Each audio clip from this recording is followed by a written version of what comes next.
मिनश्शैतानिर्रजीम बिस्मिल्लाहिर्रहमानिर्रहीम।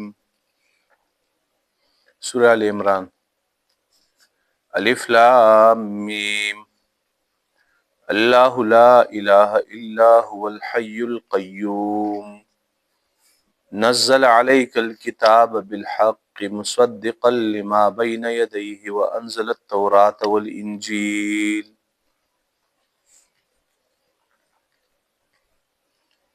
अल्हम्दुलिल्लाह द सूरे फातिहे और सूरे बकरे न पस मोंग द द्रेम सूरत आगाज वकड़ो।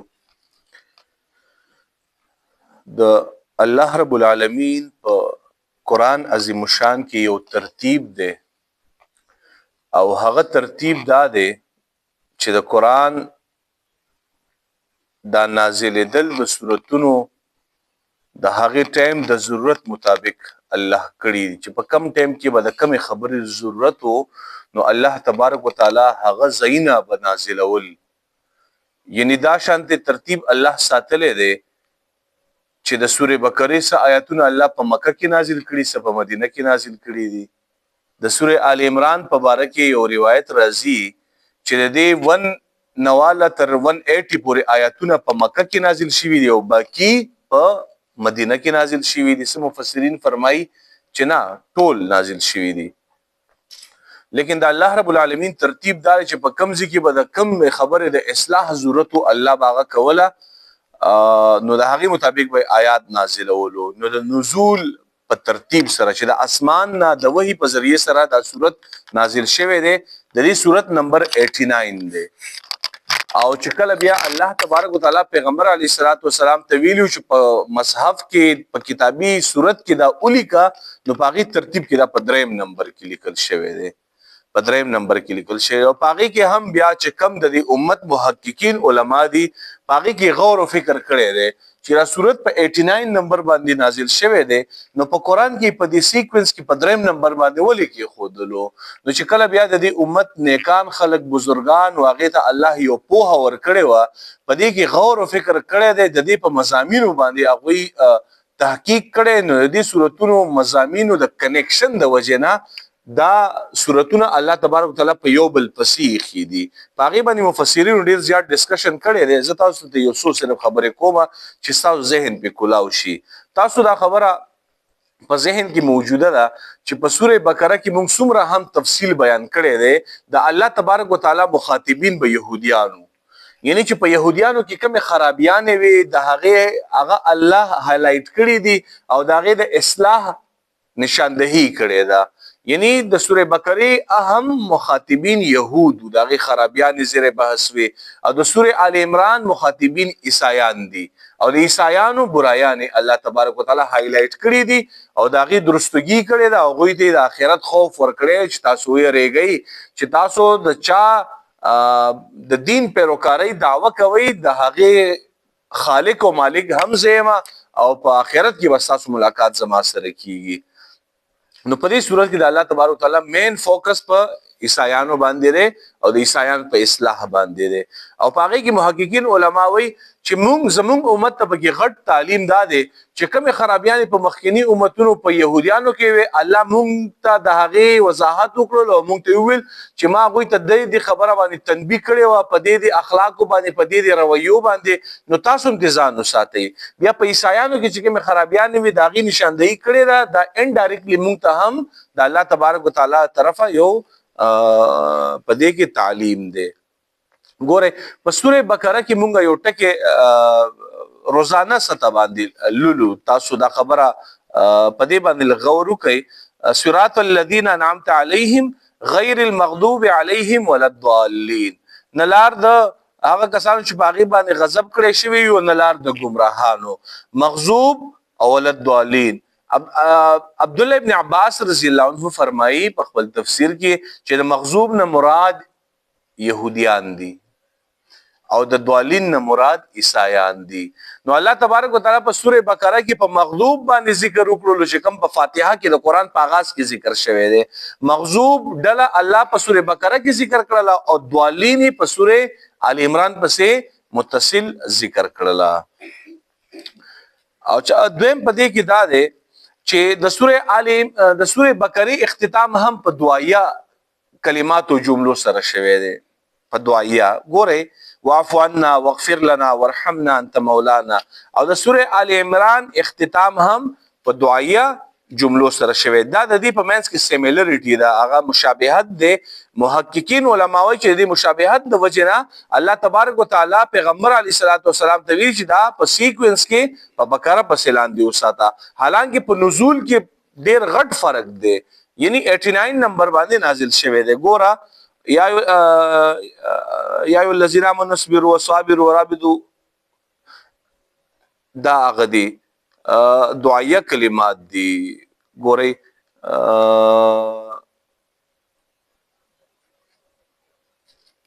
د اخري رکوع کې ټول دعایه کلمات دي د الله نه. په دې لحاظ سره هغه لو کفر عنا عنهم سیئاتهم ولو دخلنهم جنات تجري، نو یو دا سیمیلریټي الله تبارک وتعالى بیان کړی دا.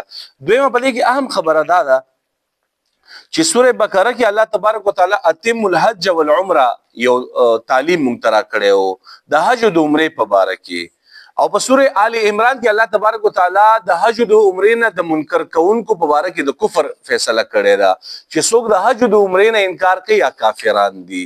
یعنی دا یو د دې په منځ کې کنیکشن دی.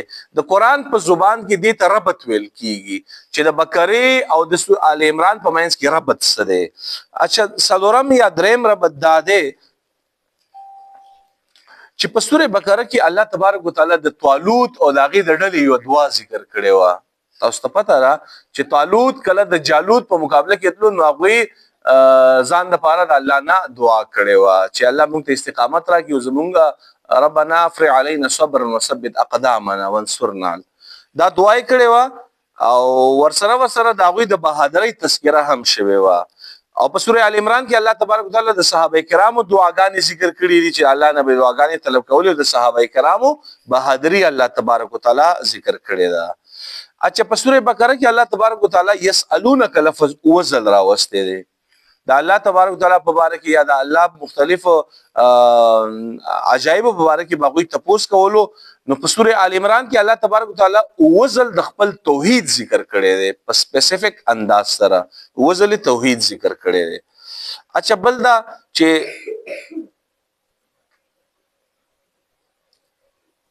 په سوره بقره کې الله تبارک وتعالى د سود خرابي بیان کړی دا، او د هغې نه د بچاو تعلیم مونږ ته راکړی چې دا د خرابي د پکې دې سره معاشرتي ژوند خرابېږي، دې سره دا مسلې راځي.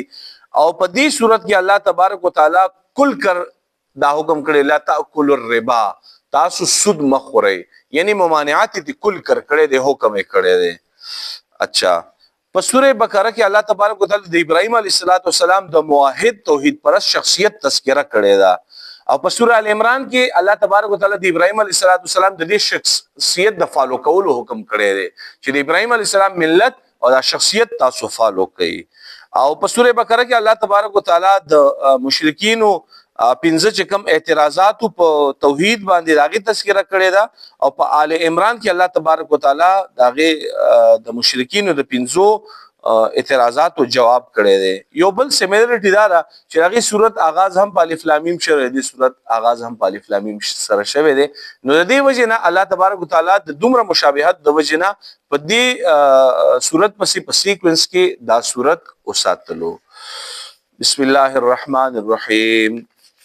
الف لام میم. الله پوهیږي په معنا د حروف، دا مطلب سوي چې د حروف مقطعات نه دی، د دې علم صرف د الله په ملکیت کې دی، بل چاته نه ورکړي. یو روایت کې راځي چې رسول الله صلی الله علیه وسلم سره د علم وو، لیکن د دې علم د چا سره نشته دی. جمهور مفسرین دا فرمایي پای کې لاجیک ډیر دی، خو په دې سيزونو کې لاجیک لټولو مونږه پابند نه یو چې موږ کې لاجیک ولټو. سم مفسرین دا فرمایي چې الله تبارک وتعالى دل کې خپل کمال د عالم تخی چې ته څومره هم قابل شي، قابل پر قرآن باندې ځان پوي کې کنه خو دې حروف مطلب باندې ځان نشي پویولې. هغه سپیریئر ذات زېما، علیم ذات زېما، پتا څو چې څوک څومره هم پوها حاصله کی هغه د قرآن باندې مکمل کمان څوک نشي حاصلولې. څوک سم محققین علما وایي چې بده کې الله تبارک وتعالى د انسانیت ته او د قران د پوهانو ته یو تنبیه ورکړی دا چې پتا سو کې تکبر او غرور را نشي. الله الله لا اله نشته لایق د عبادت سوا د الله نه الا هو مگر اغزاد دی الحي القيوم ژوند دی او قائم دی. ګورئ د رسول الله صلی الله علیه وسلم یو حدیث مبارک دی او په حدیث مبارک رسول الله صلی الله علیه وسلم ویلي چې په قران کې 3 سورتونه دي چې په هغه کې الله تبارک وتعالى اسم اعظم ذکر کړی دی او د اسم اعظم خصوصیت دا دی چې دعا د اسم اعظم په ذریعہ سره اوغستل شي وی الله غدوا نه رد کوي لازمي قبلي. په دې کې محققین علما مفسرین وی چې دا لفظ د الحي القيوم چې ده کنه وی دا اسم اعظم دی وی دا الله تبارک وتعالى په بقره کې هم ذکر کړی دی غالبا په 255 آیت کې آیت الکرسی کې ذکر شوی دی. د دین علاوه د سوره طه په 111 نمبر آیت یا 109 نمبر آیت کې هم د الحي القيوم لفظ ذکر شوی دی او په دې سوره ال عمران کې هم الله تبارک وتعالى ذکر کړی دی وی د دین وی دا اسم اعظم کې دی شي. وی رسول الله صلی الله علیه وسلم چې قرآن په 3 سورتونو کې دا لفظ ذکر شوی دی وی په تسلسل سره په مشابهت سره الحي القيوم دی او د دې دوه سورتونو یو فضیلت هم تاسو ته وایم.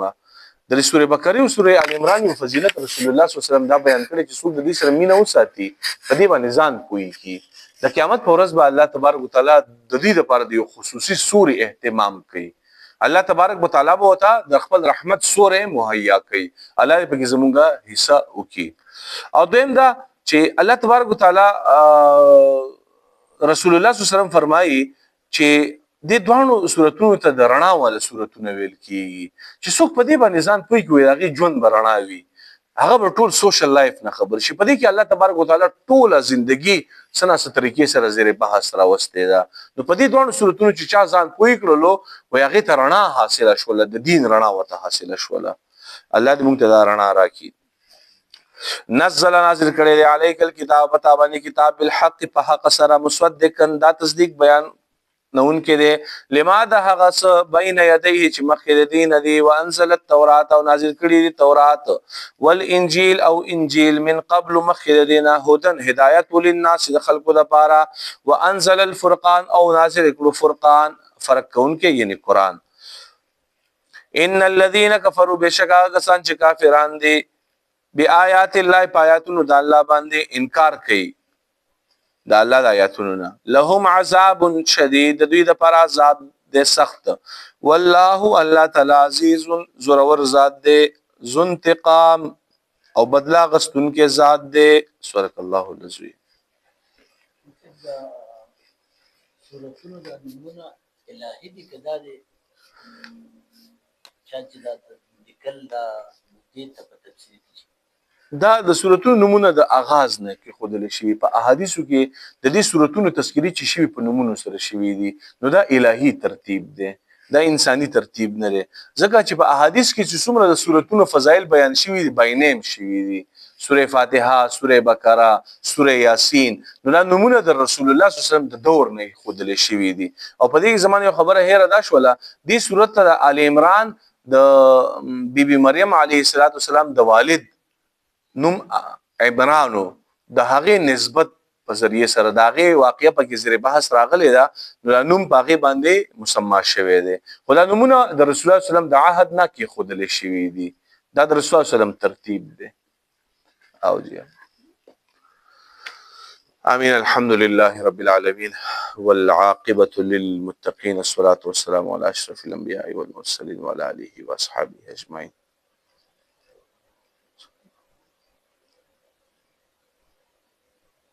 وصلى الله تعالى على خير. جزاكم الله خير.